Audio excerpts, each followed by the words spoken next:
अलीस book review welcomes you all. सबसे पहली बात तो यह है कि जिन लोगों ने सब्सक्राइब नहीं किया है वो बेल आइकन को दबा के सब्सक्राइब कर लें। ये हमारा 10वां एपिसोड है और इसमें हम सावरकर की एक किताब है हिंदू राष्ट्र दर्शन, उस पर बात करेंगे। सावरकर साहब 6 साल तक 1937 से लेकर 1942 तक हिंदू महासभा के ऑल इंडिया प्रेसिडेंट थे लगातार, और इन्होंने जो एनुअल स्पीचेस दी हैं उन स्पीचेस को जमा करके ये हिंदू राष्ट्र दर्शन की किताब बनाई गई है जो नेट पर अवेलेबल है। इस वक्त जो माहौल था, जो इन्वायरमेंट था, वो सेकंड वर्ल्ड वार का था, बल्कि सेकंड वर्ल्ड वार जो है उस वक्त जारी रही। इसमें से हमने 3 टॉपिक चुने हैं। पहला टॉपिक है हिंदू राष्ट्र पर, दूसरा है इंडियन नेशनल कांग्रेस पर, जो काफ़ी बातें कही गई इंडियन नेशनल कांग्रेस, और तीसरा यूजुअल जो है सावरकर साहब का दिलचस्पी की चीज़ है वो मुसलमान। इसमें से आज हम सिर्फ हिंदू राष्ट्र पर बात करेंगे। हिंदू राष्ट्र के बारे में उन्होंने कुछ बातें कही हैं। पहली बात तो ये बताई है कि हर वो व्यक्ति, हर वो इंडिविजुअल या पर्सन जो भारत को अपना फादरलैंड, पितृभू या होली लैंड, पुण्य भू मानता हो, वो हिंदू है। फादरलैंड जहाँ के पूर्वज हों उसके, और मतलब होली लैंड का मतलब है जहाँ पर उसके तीर्थ स्थान वगैरह हों, वो हिंदू है। दूसरी बात उन्होंने कही है कि इंडियन ओरिजिन्स के जितने भी रिलीजन्स हैं, इसमें उन्होंने नाम गिनाया है, आर्या, सनातनी, जैनी, बुद्धिस्ट, सिख, ब्रह्मो समाज, देव समाज, प्रार्थना समाज, ये सब हिंदू हैं। तीसरी बात वो कहते हैं कि हिल ट्राइबल्स,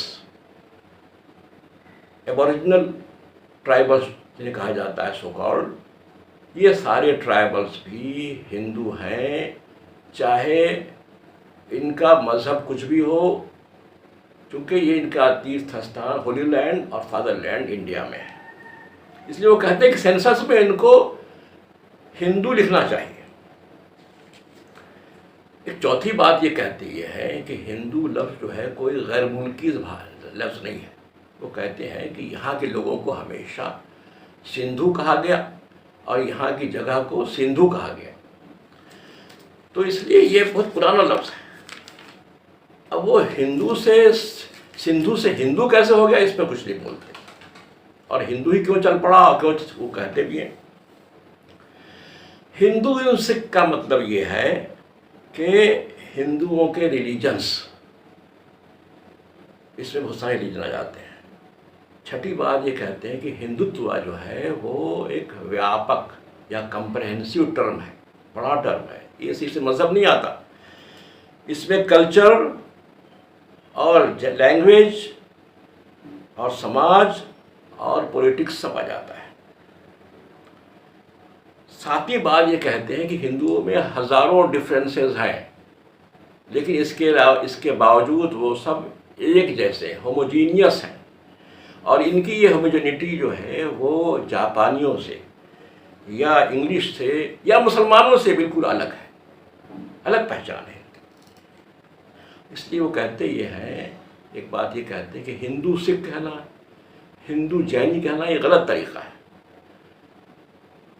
उनका वैदिक जैनी कहना चाहिए, वैदिक सिख कहना चाहिए। हिंदू तो सब आ जाते हैं, आज भी हम ये बात कहते हैं, लेकिन ये उनका कहना ये था।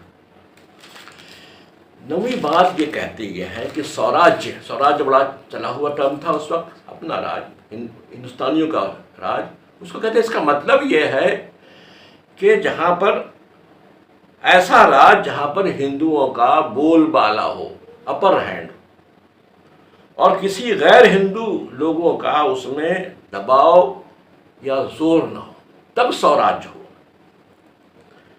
और फिर एक बात और कहते हैं, 10वीं बात ये कि हमारी जो लैंग्वेज है वो सैक्रेड लैंग्वेज संस्कृत है, और तमाम ज़बानें इसी से निकली हैं। और कहते ये हैं कि इसकी स्क्रिप्ट है वो नागरिक है। नागरी है, नागरी स्क्रिप्ट है, यही हमारी कौमी ज़बान है। उसके बाद ये कहते हैं कि हिंदू जो है वो नेशन है, हिंदू खुद राष्ट्र है। क्यों राष्ट्र, कैसे राष्ट्र है? यहाँ कॉमन कंट्री, फादरलैंड है, कॉमन लैंग्वेज है सबका, चाहे संस्कृत से निकली हुई, हालांकि अलग बात है तमिल नहीं मानते उसको संस्कृत से निकला हुआ, लेकिन बहरहाल सावरकर का ही कहना है। कॉमन होली लैंड है, कॉमन कल्चर है, प्राइड, हीरोज, इंस्पिरेशन सब जो है कॉमन है। इस लिहाज से हिंदू खुद एक राष्ट्र है।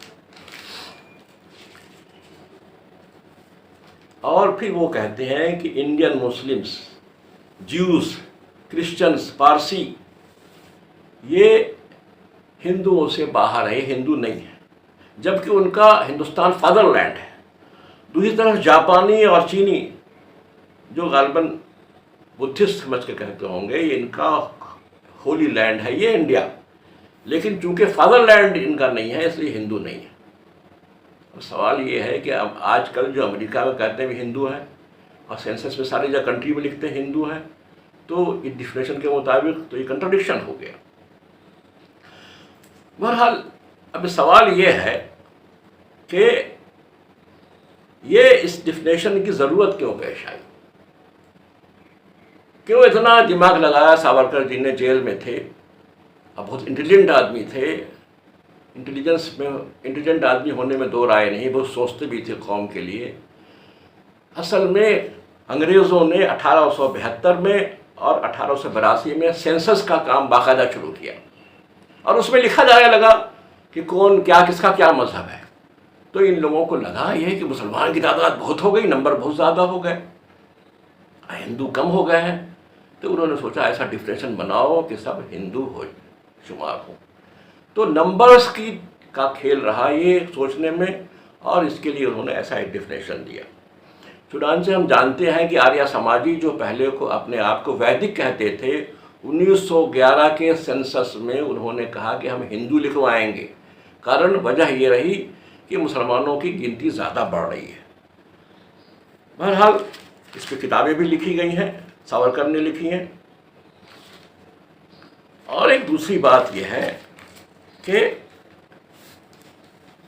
हिंदू महासभा के बारे में, हिंदू महासभा के बारे में कहते हैं ये कि ये कोई धार्मिक या रिलीजियस पार्टी नहीं है, ये जो है हिंदुओं की कौमी पार्टी है और इसका काम आज़ादी के बाद भी जारी रहेगा, उस वक्त तक जारी रहेगा जब तक कि तमाम लोग, ख़ासतौर से मुसलमान मुराद हैं, कि जब यहाँ पूरी तरह मर्ज ना हो जाए।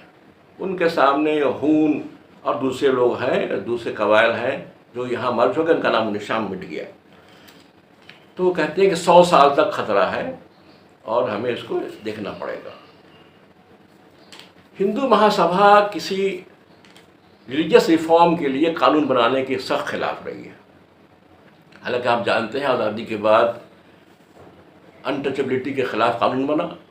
अनटचेबिलिटी के बारे में वो कहते ये हैं कि मैं सदर हूँ, ब्राह्मण होते हुए भी मैं हिंदू जो अनटचेबल्स उनके साथ खाना खाता हूँ अनऑफिशियली उनका स्टैंड है, पता नहीं ऑफिशियल क्यों नहीं है। बहरहाल और एक ख़ास बात आखिरी वाला बताते चले कि सेकंड वर्ल्ड वॉर के मौके पर उन्होंने कहा कि हमको इसमें पूरा हिस्सा लेना चाहिए और इसमें हिस्सा लेने में कोई मोरलिटी की बात नहीं है, जिसमें हिंदुओं का फ़ायदा है वो काम करना चाहिए। और इसके लिए सबसे पहली बात ये है कि फ़ौज में जाना चाहिए और उसके लिए बड़ी उन्होंने कैंपेन चलाया। दूसरी बात यह है कि हिंदुओं का इंडस्ट्रियलाइजेशन होना चाहिए। वो कहते ये हैं कि असल चीज़ सेल्फ इंटरेस्ट है, जिसमें उस हिंदुओं का इंटरेस्ट है वही काम हमको करना चाहिए। इस तरह से ये बात हमारा ख़त्म होता है। कैसा लगा आप बताइएगा। अगले हफ्ते हम फिर मिलेंगे, तब तक के लिए इजाज़त दीजिए। खुदा हाफिज़।